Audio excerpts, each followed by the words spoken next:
for whatever reason, Jackson would be treated differently. That's unfortunate. That was not the intent of the legislation. Why do you think Jackson is being treated differently? Well, every other elected government around Jackson is Republican. Jackson is the only Democratic city that's surrounded by Republican elected suburban officials. They have been taken care of.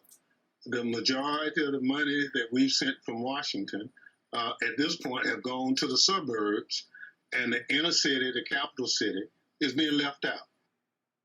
Okay, this is important because we're going to come back to this. This will be the establishment of the theme. Federal money coming to Mississippi for the needs of some of Mississippi's poorest, most marginalized members, right, of the state, and then being diverted away to them to affluent white communities. Okay, now the Biden infrastructure plan is going to send even more federal money to Mississippi, but that rollout takes a very long time, and there's no guarantee state Republicans will use that any more efficiently than they have in the past. But what makes it worse is that this is not even the only high-profile controversy engulfing Mississippi's government, because there's another one. You may have heard about this one because it involves a very famous man, a retired football player named Brett Favre. Born and raised in Mississippi, played football at Southern Miss, then became a star quarterback, spent nearly 2 decades in the NFL, including 15 years on the Green Bay Packers, won a Super Bowl, voted MVP 3 times. He's an enormous deal. I mean, you probably know this watching, but if you don't watch football, trust me. His time in the NFL made him extremely wealthy. Think about it. 14, 15 years in the NFL, including $140 million contracts, money just from his contracts alone. That doesn't count untold millions more in sponsorship deals, of which he had many. Favre's also an outspoken conservative, an ally of former President Donald Trump. There they are on the golf course together. Thumbs up.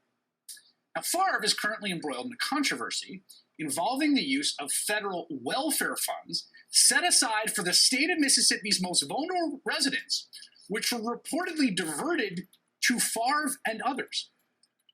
Because you see, Mississippi, not unlike what happened with the water money, does this very Republican thing, where flexible welfare funds that come from the federal government are funneled to nonprofit organizations because the private sector can figure it out, communities can figure out where the money's most needed, right?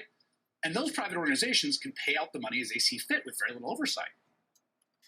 Now, the woman who ran one of those nonprofits in Mississippi that oversaw this money, named Nancy New, claims she was directed by state's then governor, Republican Phil Bryant, to direct money to Favre and others, and she has since pleaded guilty to charges of welfare fraud.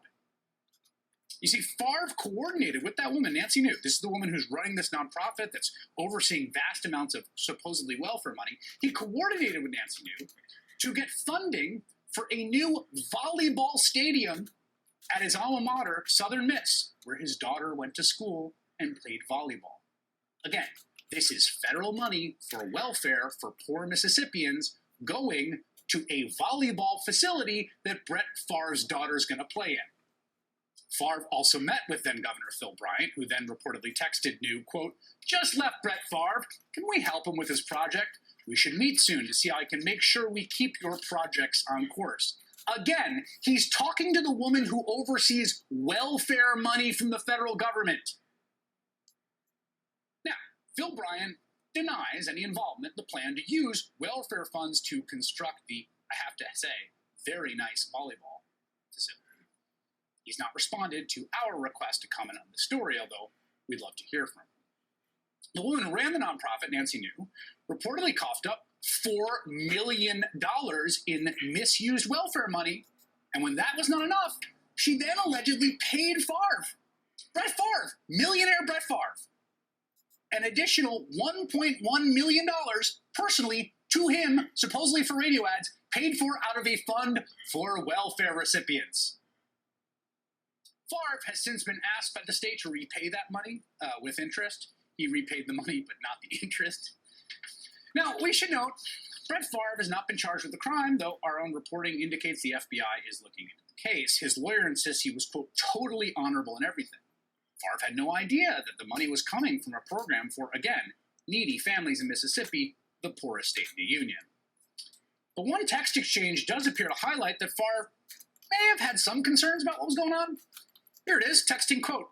If you were to pay me, is there any way the media can find out where it came from and how much? Question mark. Well, since we're telling you this story on national television, it turns out the answer is yes. There is a way for the media to find out.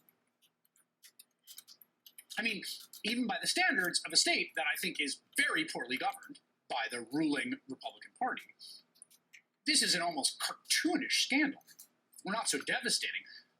A multi-millionaire football star, a guy who doesn't lack for money, who could, I don't know, give his daughter's school a check. This guy, MAGA Brett Favre, Republican governor, appeared to be involved in a scandal with the misuse of federal dollars for the poorest members of the poorest state, diverted to a volleyball facility.